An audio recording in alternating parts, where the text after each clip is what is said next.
Welcome back to పద్దు express. క్యాబేజీతో chutney ఎప్పుడైనా చేశారండి? అయితే చూడండి. ఓ ప్యాన్లో కొంచెం ఆయిల్ పోసుకొని, పచ్చిమిరపకాయలు వేసుకొని, కొంచెం వేయించుకొని, దీనిలో కట్ చేసుకున్న క్యాబేజీ వేసుకోవాలి. క్యాబేజీ వేసుకొని దీన్ని కూడా పచ్చివాసన అంతా పోయి కొంచెం లైట్గా కలర్ చేంజ్ అయ్యే వరకు ఫ్రై చేసుకోవాలి. ఎందుకంటే క్యాబేజీ కొంచెం వాసన అని చెప్పి అందరూ ఇష్టపడరు కదా. కానీ బాగా ఫ్రై చేసుకుంటే అసలు క్యాబేజీ పచ్చడి అని ఎవరికి తెలియదు మనం చెప్పేదాకా. ఇలా బాగా ఫ్రై చేసుకోవాలి. క్యాబేజీ ఇప్పుడు నేను పెద్ద పువ్వు తెచ్చుకున్నానంటే కొంచెం కూర చేసుకొని కొంచెం ఇలా పచ్చడి చేసుకుంటాను.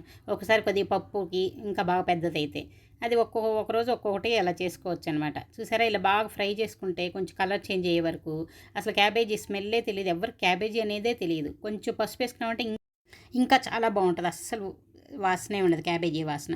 ఇది బాగా చల్లార్చుకొని దీనిలో కొంచెం చింతపండు పెట్టుకుంటే మగ్గిద్ది అనమాట. చల్లారిన తర్వాత దీనిలో వెల్లుల్లిపాయలు, జీలకర్ర, ఉప్పు వేసుకొని మిక్సీ వేసుకుంటే అంతే, క్యాబేజీ పచ్చడి రెడీ అయిపోతుంది. ఇది తాలింపు కూడా అక్కర్లేదు, అలాగే తినవచ్చు. ఇడ్లీ, దోశకి అన్నిటికి కూడా తినవచ్చు.